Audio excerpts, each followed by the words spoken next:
হাতের ভঙ্গি কি, হস্তমুদ্রা কি? প্রতিটি অঙ্গ এবং শরীরের অংশ আপনার হাতের সাথে সংযুক্ত। মুদ্রা হল হাতের অনন্য নড়াচড়া, যার উপর ফোকাস করা হলে তা সরাসরি শরীরের মধ্যে নিরাময় প্রক্রিয়াকে উদ্দীপিত করতে পারে। 5টি সবচেয়ে শক্তিশালী হস্তমুদ্রা। 1. উত্তরবোধী মুদ্রা। এটি এমন একটি মুদ্রা যা আপনার মধ্যে চেতনা তৈরি করে। আপনি যদি এই মুদ্রাতে থাকেন তবে আপনার চারপাশের জিনিসগুলি পর্যবেক্ষণ করতে আপনার মন সজাগ থাকবে। এটি আপনাকে আপনার ভয় কাটিয়ে উঠতে, আপনার শরীরকে শিথিল করতে এবং আপনার শক্তি পুনরুদ্ধার করতে সহায়তা করে। 2. আত্মজ্ঞান মুদ্রা বা যোনি ভঙ্গি।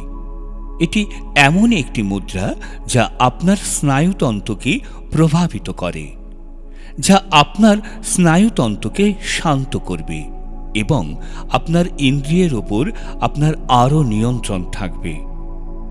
আপনি যদি এই মুদ্রাটি অনুশীলন করেন তবে আপনার ইন্দ্রিয়গুলি আরও উন্নত হবে। এই মুদ্রাটি আপনার কথা বলার এবং চিন্তা করার ক্ষমতাও বিকাশ করে। 3. কালেশ্বর মুদ্রা। কালেশ্বর মুদ্রা আপনার মধ্যে উপস্থিত অধৈর্যতার বিরুদ্ধে কাজ করে এবং আপনাকে সতর্ক অবস্থায় রাখে, যাতে আপনি কিছু বলার আগে চিন্তা করতে পারেন। এটি আপনার মনকে ভুল চিন্তা থেকে পরিষ্কার করে এবং আপনাকে মনোযোগ দিতে সাহায্য করে। এবং পাশাপাশি কালেশ্বর মুদ্রা আপনার স্মৃতিশক্তিকেও উন্নত করে। 4. অটুট বিশ্বাসের মুদ্রা।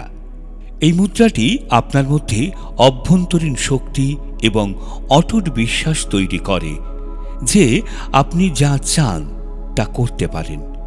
আপনি যদি প্রতিদিন এই মুদ্রাটি করেন তবে আপনি আপনার ভেতরের শক্তিকে বহিঃপ্রকাশ করতে পারবেন। 5. কালী মুদ্রা। এই মুদ্রা যা সুষুম্না নাড়ির মাধ্যমে শক্তি প্রভাবিত করতে সাহায্য করে। এটি এমন একটি মুদ্রা যা আসনের সাথে মিলিত হতে পারে বা সুখাসনে বসে ধ্যান এবং প্রাণায়াম ক্লাসের অংশ হিসেবে করা যেতে পারে। আপনি যদি প্রতিদিন এই মুদ্রাটি করেন তবে এটি আপনার থেকে নার্ভাসনেস সম্পূর্ণভাবে দূর করে এবং পাশাপাশি এটি আপনাকে হার্ট সংক্রান্ত অনেক রোগ থেকে দূরে রাখে। আপনি আপনার কাজ করবার সময় প্রতিদিন এই মুদ্রা অনুশীলন করতে পারেন।